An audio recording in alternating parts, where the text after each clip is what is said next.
Welcome to the Radiate Health and Wellness Podcast. Today we have a special guest, Dr. Todd Barber, CEO of Concussion Pros, a team of health professionals dedicated to the health of the human brain. He's also the host of the Two Thumbs Up podcast, where he explores the individual journeys from illness to vibrant health. Dr. Todd is an author, physician, and lecturer, passionate about learning from others and their health journeys. Would love to introduce my old friend, the Dr. Todd Barber, which, man, I knew you back from when our little girls were, like 3 years old, that I was teaching your little one dance in school, and that's how we met. And you were the chiropractor, you were the doctor.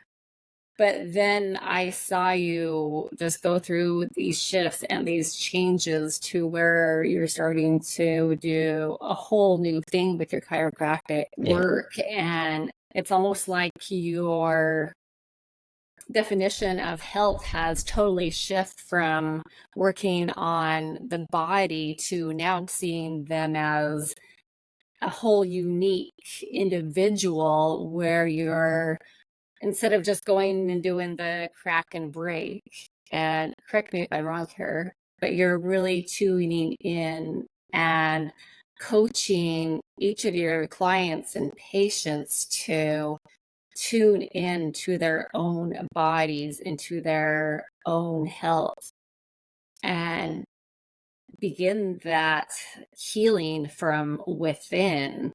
And then you are incorporating some different tools into your line of work. I'd like to just have you talk about so many different things, but welcome to the show. Thank you. First off, can you just, as I ask all my guests, let's just start with my question. What does it mean to you to radiate health and wellness? Yeah, great question. And I appreciate you having me on your podcast. I love podcasts. We have a podcast that we do called the Two Thumbs Up podcast. And we talk about some of these things. So this is a beautiful opportunity for you and I to kind of dialogue a little bit and share some ideas. One thing I learned a long time ago was, and actually it's one of the reasons I was choosing to not be in healthcare anymore at a certain point in my life, was because there's this idea prevalent in the healthcare world that the doctor is supposed to have somebody's answers. And I spent a lot of my years practicing chiropractic in particular, where I felt like my job was, when someone came in my office, was to fix them. And it was to the point where I had nothing left to give the profession, because it really felt like in order for me to build a business, I had to fix them.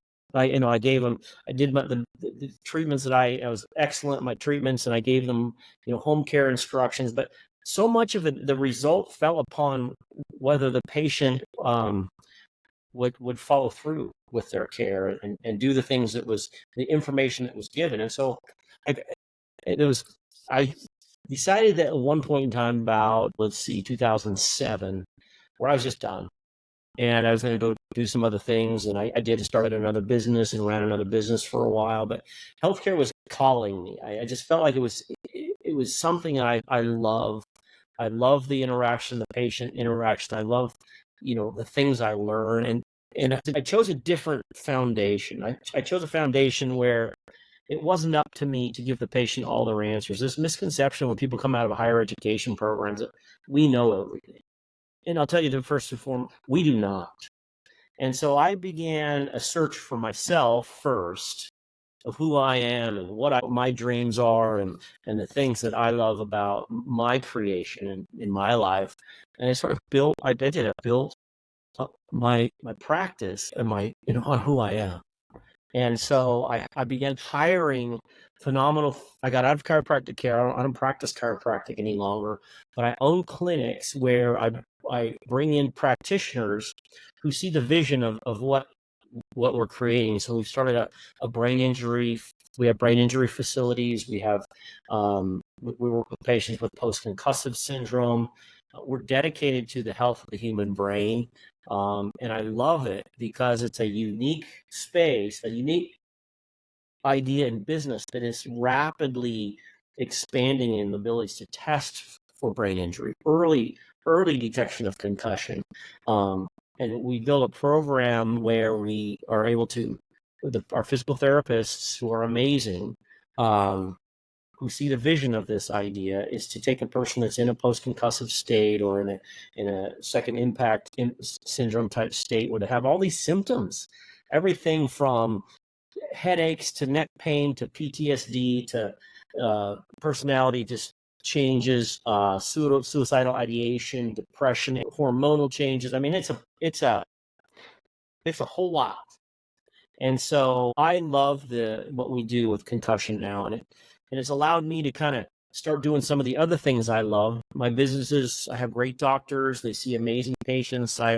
I'm sort of put myself in a space where I can actually do other things as well. So the podcast, I like to write. I found out I'm a poet. I like to write poetry.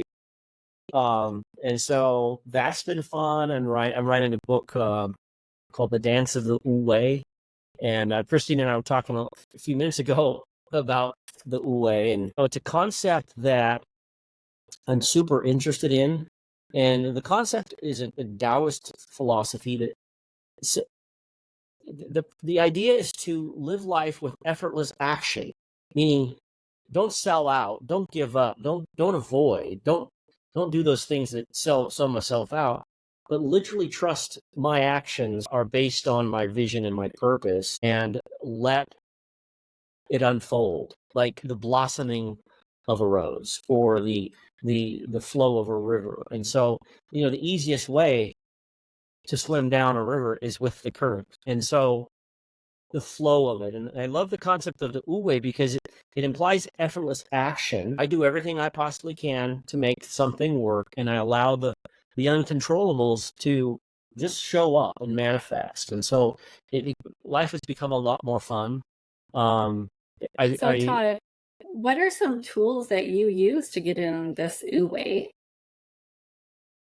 It's a state of being. I do exercise, and I do yoga, and I do these things, but it's me checking in with me. One thing I love to do is, there's many things. I love to hike, and I love to swim, and I love to do all these things that keep me physically balanced. But there's to tune into what I call the autonomic.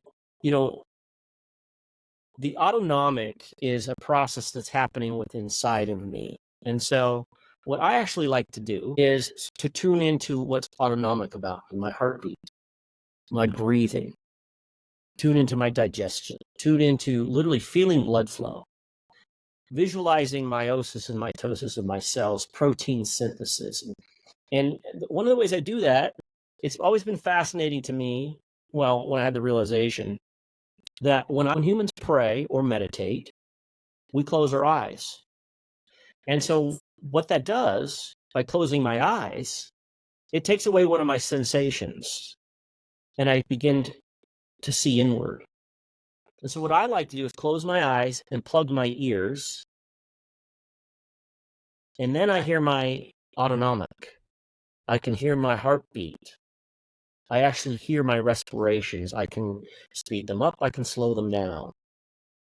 And so by doing that, I visualize, your podcast is Radiate Health and Wellness. Well, I visualize that. I visualize as I remove my outward sensations and tune inward.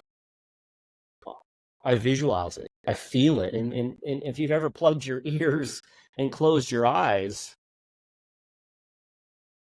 you hear breathing. I hear my breathing. I hear my heartbeat. So what I'm feeling from, and just imagining as you say this, is when I've done that, and I'm plugging my ears, I'm really tuning into my breath and the in and the out. And it's almost like this oceanic rhythm, the ebb and the flow. And to catch, as you do this, I feel that we are tuning into that great rhythm of the ocean and nature and that portion that is within us, which is the autonomic.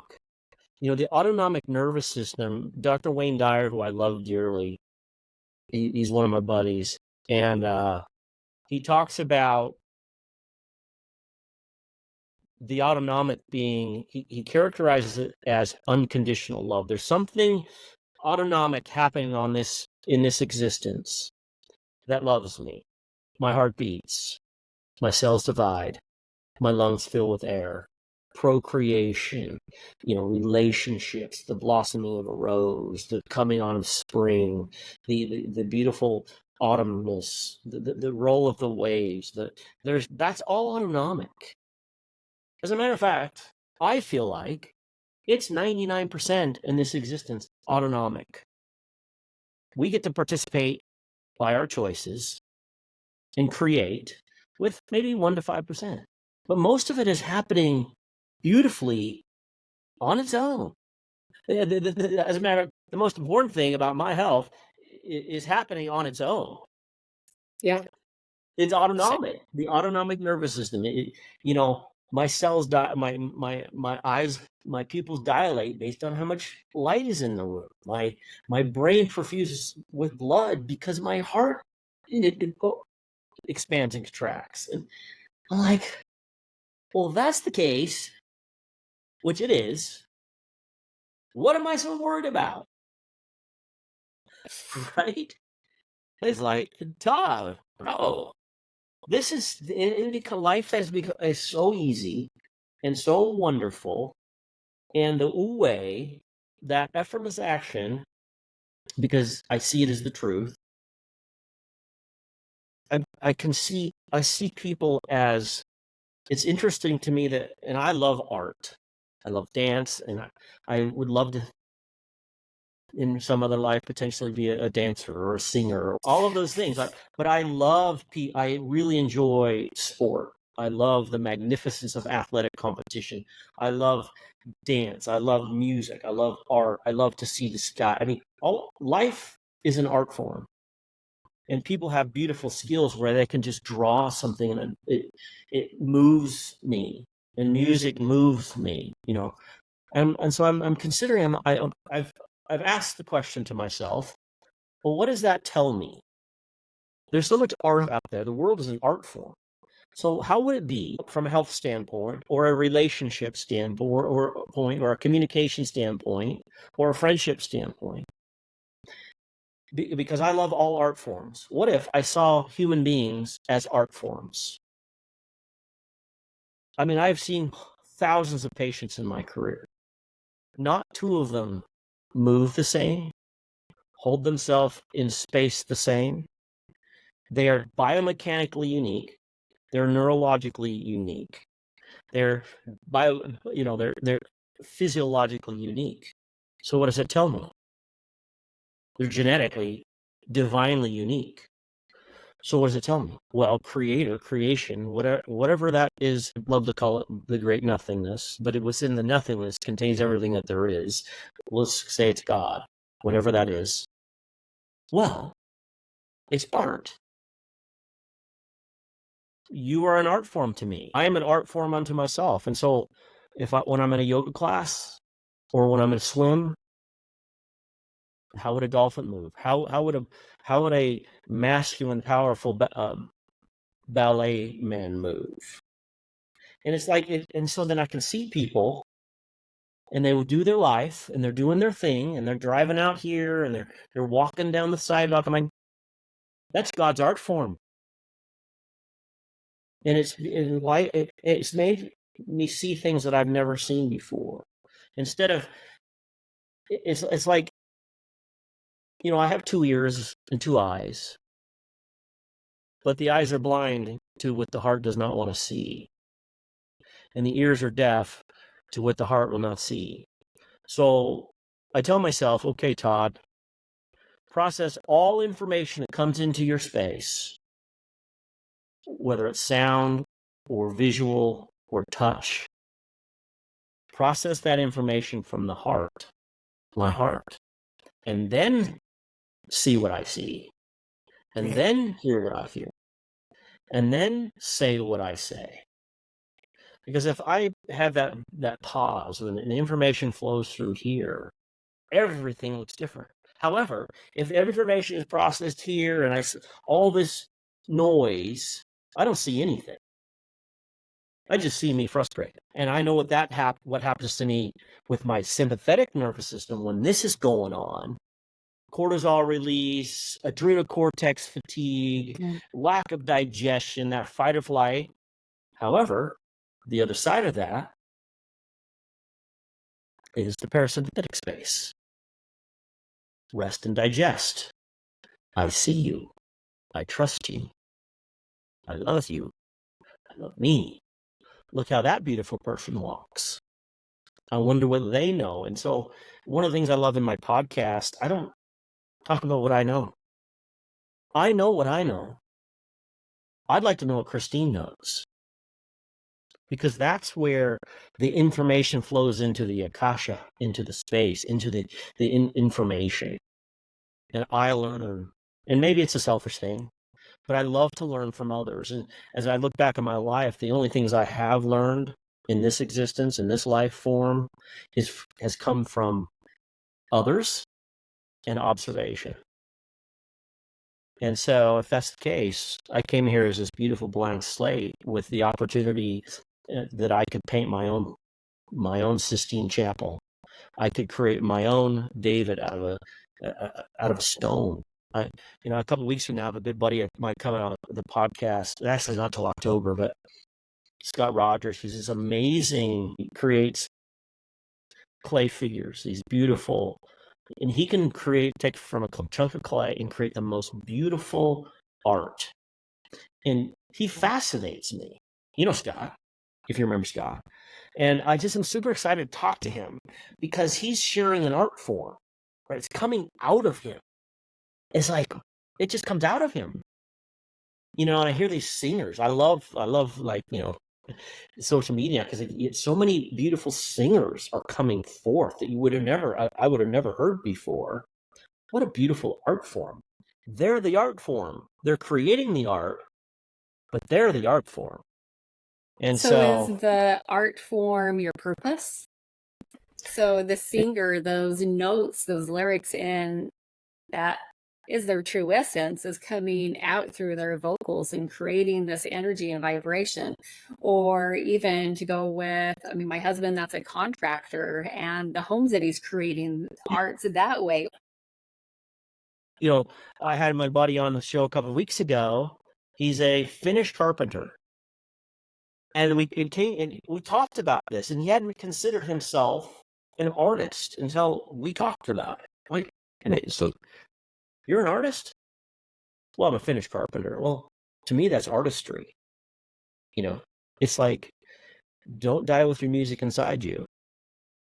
Because as someone expresses their artistry and their wisdom and their knowledge and what they see and their experience, it literally puts it out into the space. It's called the Akashic record, the Akasha. It's like, as you share, Christine, like you said before, it's like, we're just doing this podcast, and who knows who's going to listen to it, if anybody, and maybe one, or you and I will just have this beautiful dialogue today, and we'll have a great time, and we'll walk away edified. Or just by having this conversation, it releases the information into the space that resonates with creation, and it's created. A process is happening.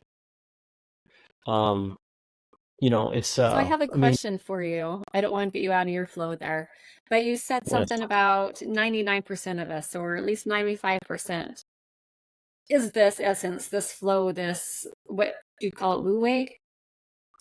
What is that other 4 to 5%? What is that that's causing the monkey mindness and everything else? What is it? A lot of it is cultural.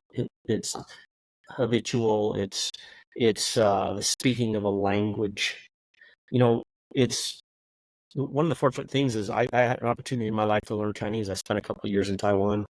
I learned to speak Chinese, and so it's interesting how language and the use of language imprints on our way of seeing the world. And we're speaking English now, so English has had a very profound impact on how we communicate and perceive the world. But that's not necessarily what's really happening. It's defining. It's been said that when a child is told that that's a bird, they never see the bird again. They see the word instead of the essence, the feeling, the majesty, the flight, the dance in the wind. And so language has a lot to do with that among what's going on up here. But up here is super beautiful and valuable. It's not to be, it's not, it's a gift to tell me, to teach me, to also make me shift. Because if I hadn't shifted, my life would look completely different.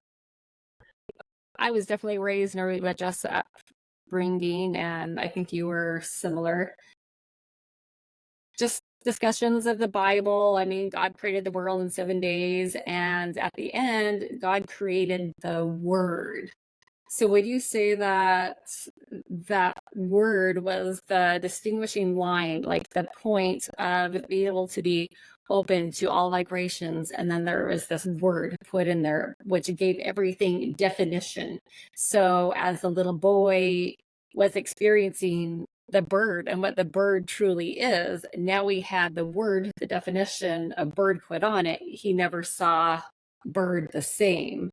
And so part of us getting back into this flow is to go beyond our limitations of that word that was kind of separated us. Does that make and then sense? use words as a creative mechanism, because a word is a tone, a frequency, or a vibration.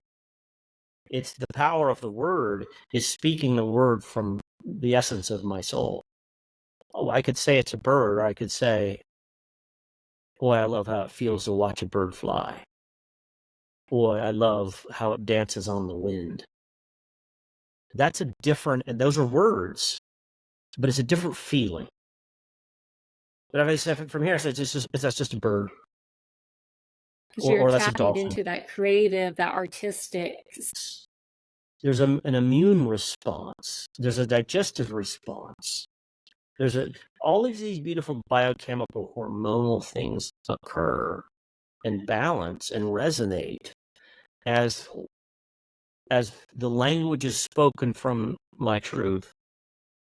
Because if the language is spoken from here, it just comes out my mouth. But if the word is spoken from the essence of me and exits my mouth, it creates this magnificent tree of possibilities. It's like I literally see the tree of life as I speak my words from here. And it becomes this art language. And that's one of the things I love about Chinese. It's artistry. Like just to watch an artist write a Maobi or to speak it. It's artistry. It's tonal. It's musical. It vibrates. And to watch the artistry of that. So words, I would say, and cultures have done this throughout history, sing to one another. Speak words that have a musical frequency of, that's why we use words like love and health and radiate. It's like, whoa, to radiate health, I radiate health. That's my intention. And so therefore, it is. And so, and it changes what's going on physiological inside when someone speaks kindly of themselves. It releases energy, stuck energy. You know, I tell my stomach, I say, I'm so grateful for you. My heart, my lungs, and it gives me life. And so when we talk about the 95 to 99% of autonomic, there's so much happening here that gives us life that we have that just happens. And that's the godliness of it all, the creation of it all. But there's a percentage that I can, choose to do something with. I am the artist of my life. And because I'm the artist of my life, and I see the artistry in you, and I see the artistry in my children, and I see the artistry in this beautiful tree that's out in front of my office, and this beautiful. I love this painting because I love to sail, and I thought I would love to be able to paint that, but whoever painted it touched my heart, I buy it, right? I'm like, someone did that. Look at the colors. Look at that. Look at that. You know? And I'm like, boy. And so it's I have this knowing that as humanity begins to see each other as an art form instead of just another person, and speaks their language from the essence of who they are, and using the word as a powerful tool of music. I mean, this experience is musical, it's artistic, it's geometric, it's mathematical, it's all of these beautiful things that just sort of happen. And so I'm just grateful to be a part of it. As you talk about just the power of the word and the high vibrational words of love and radiate, and reminds me, I'm sure you're familiar with the story. I do not remember the doctor's name, but he did some scientific experiment where he had jars of water and wrote on specific, just love, freedom, fun, positive words on some. And then Yeah. he took others and wrote a lot less lower vibrational words. And he froze them and then looked at the ice crystals afterwards. And the crystals that were with these more loving words, they were just like these amazing crystals, just beautiful snowflakes. Yeah. And then the others just weren't quite as pretty. And I love when you can back something up with a scientific evidence of, it's just that word, that vibration that put into that water. And if we can speak that into the air, into each other, we're creating crystals, these inside, beautiful internally. snowflakes. Yeah. Yes, And we are water. Yeah. And it does. It physiologically, it's measurable and quantifiable. It changes brain function pattern. It changes digestive and absorption abilities. It literally has a hormonal effect. It has the ability to sleep and digest, and to as one speaks beautiful words to themselves, their music, it radiates health. It truly does. And and by someone beginning to talk to themselves this way, they will talk to others this way. What I do know is, as one speaks to themselves in here, that's what comes out when they're speaking to others. But as one speaks from here, that's when it comes out when I speak to others. And it changes every conversation to gratitude, to love, to compassion, to I see you, I empathize with you. I'm grateful I can walk beside you. Thank you for coming into my office. Thank you for being my friend. Thank you for being my teacher. It's where teacher and student merge as one. It's where Wu is. It's effortless action. It's the infinite flow of all that is, and it's within me. And if I know it's with me, I see it in you, and then I see it, and it to me, that's what it means to radiate health. It's a process of gratitude, of starting with myself, and practice. I love the word practice because it's the fun part of life. There's never an arrival point. It's exactly why I love to do a podcast, because someone else gets to share their wisdom. I mean, I'd love to have you on my podcast, and Christine, and I want to know. I'd love to be. Yeah, so we'll do that next. Not today, but Okay. We'll do that, where you can share. Like, I know I'm semi-familiar with the road you've walked down, what your ahas have been, and your wisdom gain. I don't know what you know, but I would love to hear what you have to say. It's just an exploration. Yes. I mean, let's explore. And that's the exciting part of life for me. And I see this beautiful vision for humanity that is possible, and open and loving, and literally peaceful. There's a purpose to the resistance that we create. It's the greatest teacher of all that I could have created is my resistance. But I know the purpose of it. And so, yeah, so health is such a broad topic. I like to just kind of boil it down to gratitude for myself and then allow the autonomic or creation do its thing and get out of the way, Todd. You know, I mean, in the moment I eat a Dorito, which I haven't had one in a long, long time, in the moment I eat a Dorito, I knew it was a mistake. As soon as it hits my palate, I'm like, you know what? Or drink a soda. Like, I don't drink soda anymore. The other day, I went on this long hike up here in Alpine, up the mountain. Loved it. But I was like, my body's craving a soda. Like, I hadn't had one. I had Essence. Like, I was sick for 2 days because it was a sudden sugar hit. And I'm like, you could have done something different. When are you going to, how many times are you going to learn that lesson? Right? Not sick, but I didn't feel well, It's those kind of things. It's like paying attention and tuning in and learning what works for me. Just because it works for me doesn't mean it's work for doesn't work for somebody else. And it's that beautiful intuitive in tune with me I see. Intuition, in tune with me. What is my body saying? I tell patients all the time, ask your body what it would like to eat. And be honest. Don't sell out. Because habits happen. But look at the result. Well, if you want to change your result, ask your body.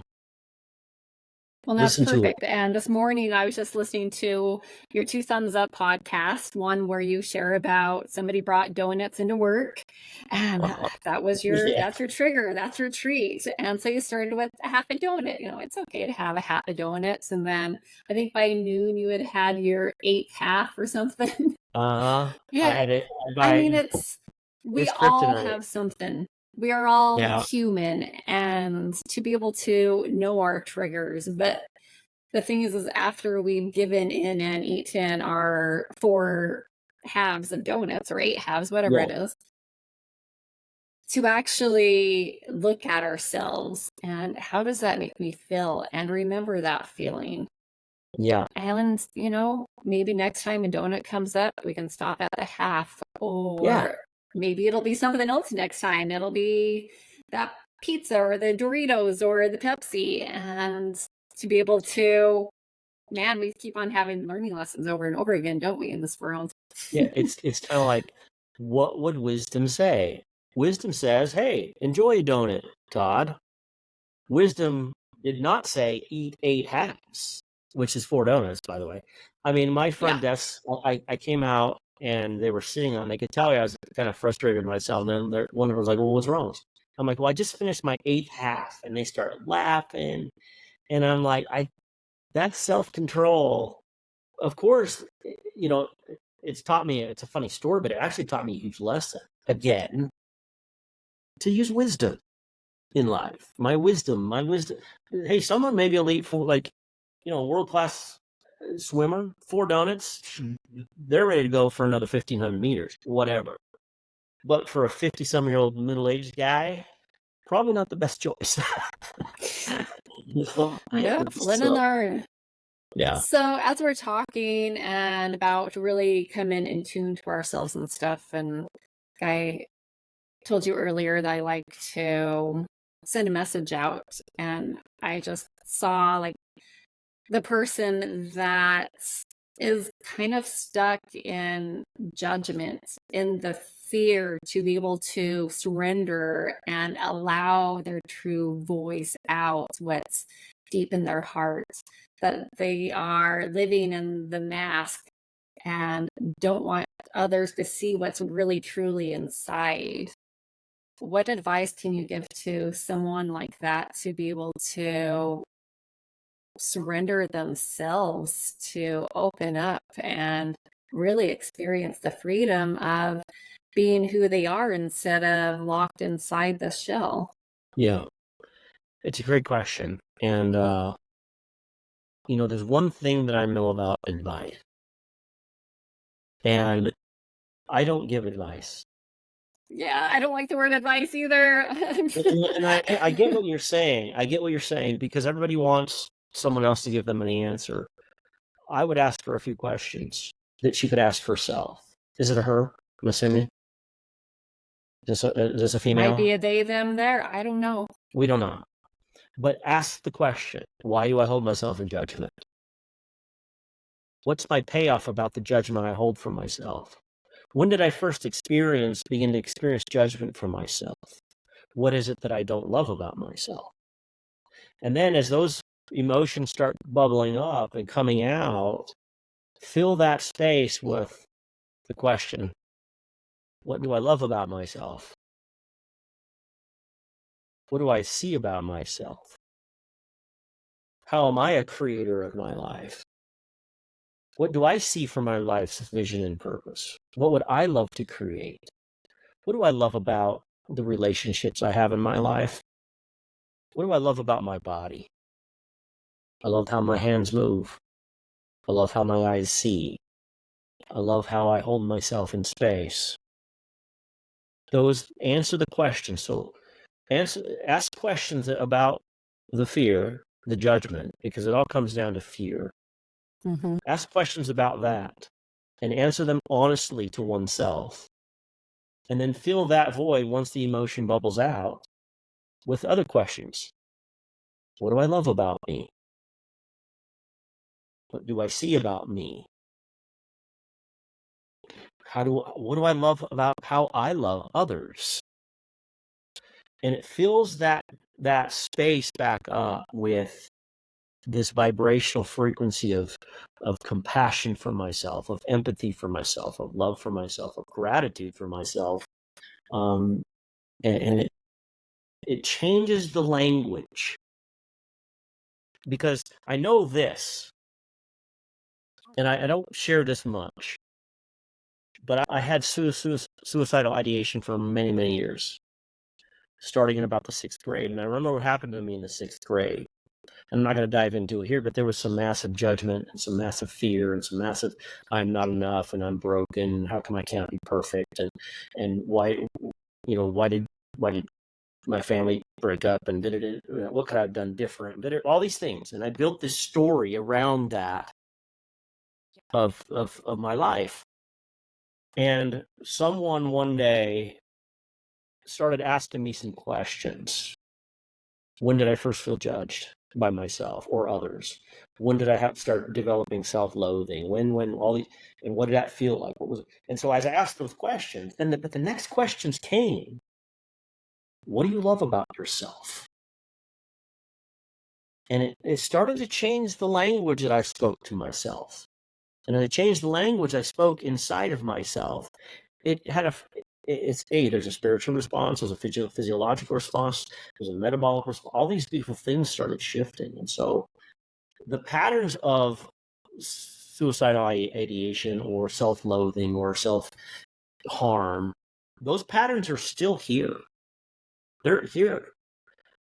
But I have actually learned to, and I'm sharing this with you because the person you're describing, there was a moment in time where I actually chose to remove those things from my body. I literally removed those energies of self-loathing from my body, and I placed them right here on my right shoulder. I know that sounds to the mind, that sounds crazy, but the energy of all those sits right here on my right shoulder, and that's where I put it. So it's not inside me any longer, but I can see it. So it still is my teacher. I didn't want to destroy it or throw it away, my history. But now it reminds me every day, literally moment to moment, many moments throughout the day, hey, who are you? Well, I'm kind, I'm loving. Who do you love? I love me. And because you love you, who else do you love? I love all that is. It's this beautiful reminder. I call it it's a sacred friend of my self-loathing and self-hatred that sits right here. And because I know it's there, I'm the only one that can invite it back in. But wisdom says no. And so as one takes this energy of self-judgment and self-loathing and begins to literally ask themselves these beautiful questions and answers the questions honestly, what's worked for me is to actually take it out of my body. And it's no longer an energy vortex inside my body. Because it used to be in my guts, like in my shoulders and in my brain. But now I've set it here. And it's a beautiful teacher for me to be my word, to create what I see, to trust the autonomic, trust the process, trust creation, and love every breath. And that's Wow. where this radiate health you asked me in the beginning comes from for me. It's like, oh, how many ways, in a beautiful, fun way, can I radiate health? In all ways, in language, in listening. I love to ask people to do this from time to time. I don't tell them, I ask them, hey, what it would be like when you're in a conversation with them, the one you love the most on the planet, your relationship, that romantic one, or two or three, whatever someone has. But usually for me, it's one. It's like, wait, when she is speaking, what would it be like for me to close my eyes? It actually makes the most profound difference. I hear her words. I feel her feelings. Because my eyes, it's interesting because we have cranial nerves 2 through 7 are directly involved in the function of my eyes. The 12 cranials 2 through 7 have a direct impact on vision. There's a large group of them that humans, we see a lot. Sight is beautiful, but it also can be distracting. It's where judgment first happens. But how about in a relationship that you deeply love and you would love to hear what she has to say? Close your eyes and don't fall asleep, but close No, your it does. eyes It does and work. It's like Travis and I, we listen. sit outside every night, and I mean, it's Yeah, just part of our ritual now. And I mean, for at least an hour, we just talk with each other, and I'll look over and like, are you even listening to me? You're like sleeping over there. yeah, Your eyes are closed. And no, he is hearing and he is feeling every single word, and vice versa. yeah. And also, we like to listen to music. And I feel like as we close our eyes and listen to music, we both connect to the same lyrics in the same way together. That, yeah, it is beautiful to be able to take away It one of your it senses. it literally, and look what it's created in your life and in your relationship and the levels, the trust and the intimacy, and it's a beautiful way to experience somebody. And like I said earlier, I have 2 ears, but they do not hear if my heart is not open. I have 2 eyes, but they do not see unless my heart is listening and seeing. They don't see anything, but they see No, magnificence when I listen and see and feel from here. It transforms everything like that in an instant. When people in our lives we know hold themselves in judgment, when they are ready, the teacher will come. And who's the teacher? yeah, They're their own Visha. That's why there's advices. What would you love to do? How do you see yourself? What would you love to create? When's the first time you felt unloved?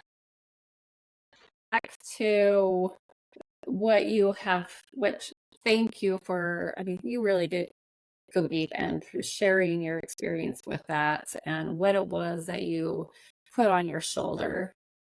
But I just have to feel like that's still there and it is being your teacher right now.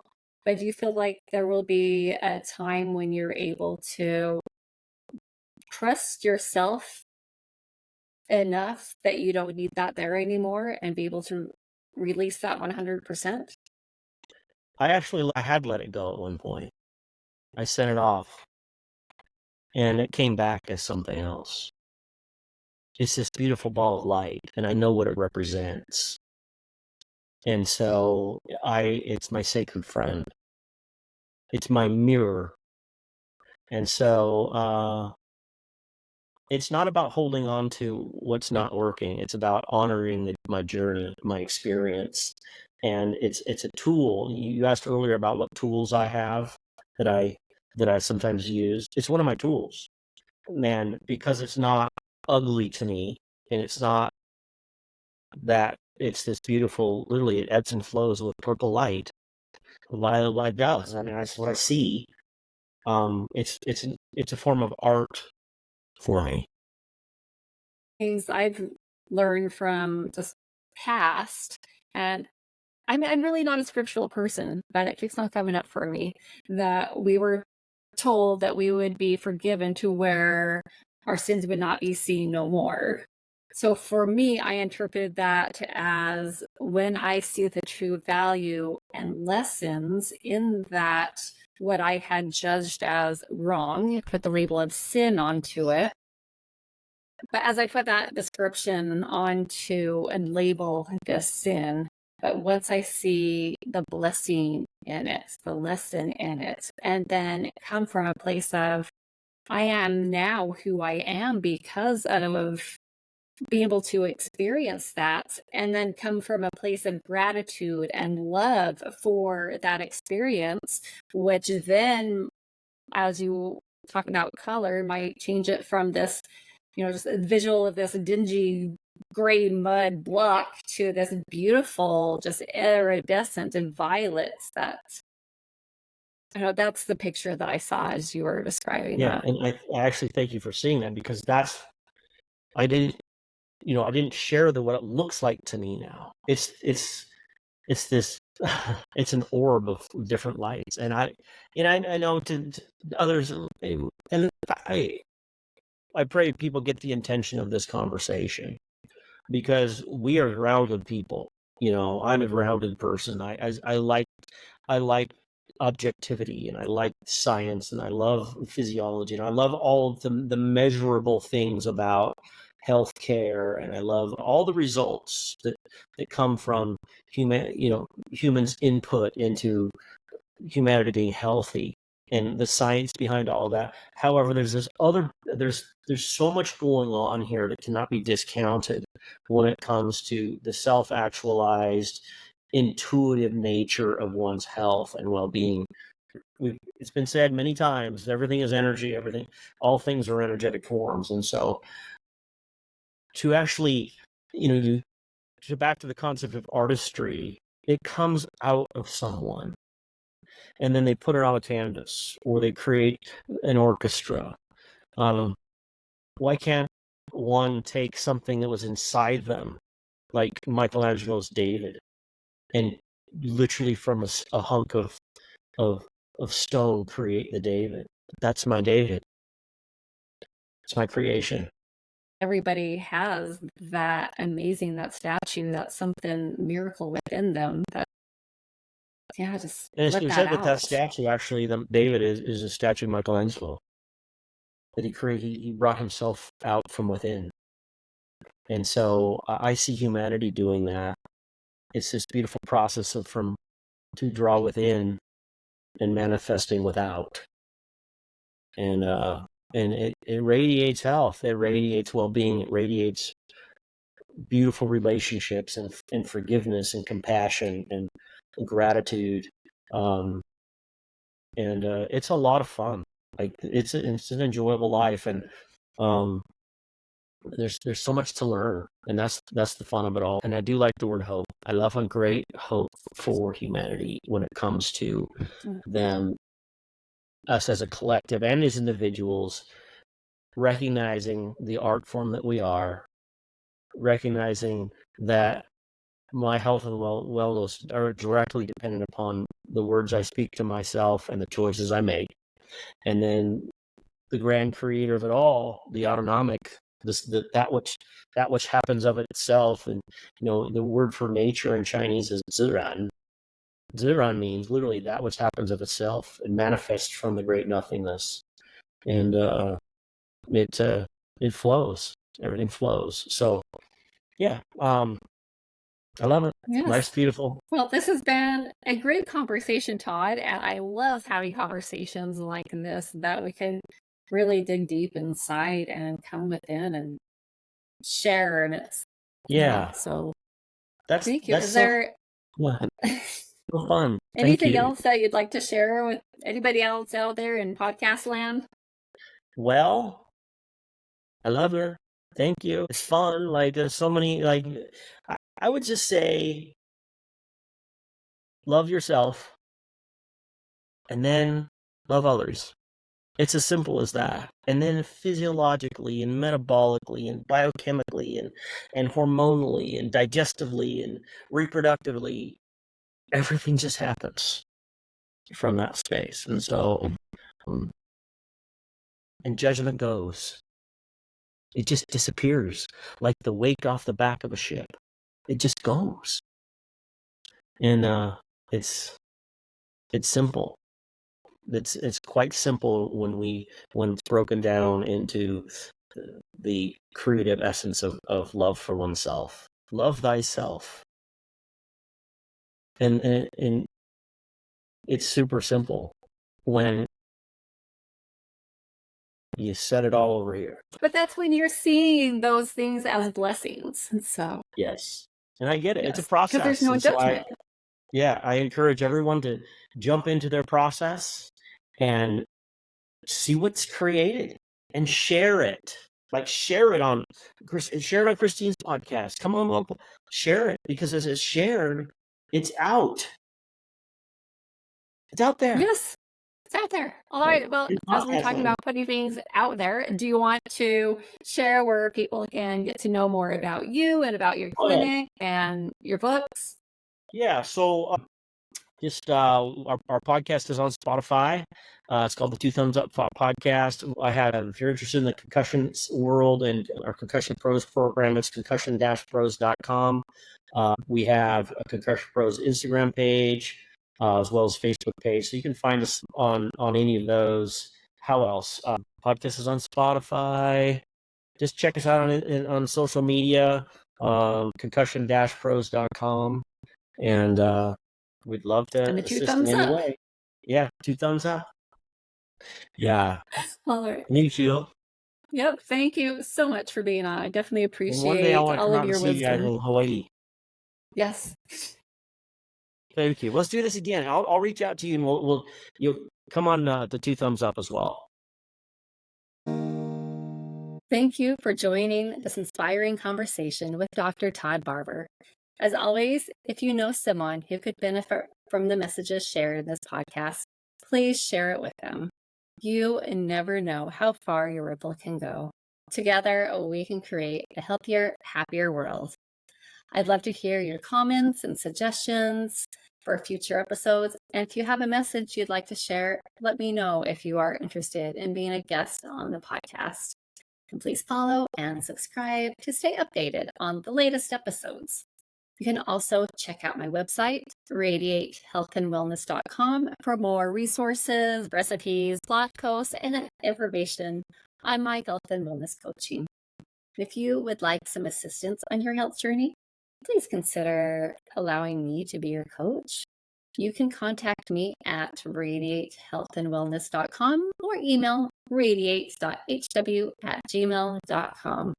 Mahalo for tuning in today, and until next time, tune in to your well-being and radiate health and wellness in all that you are.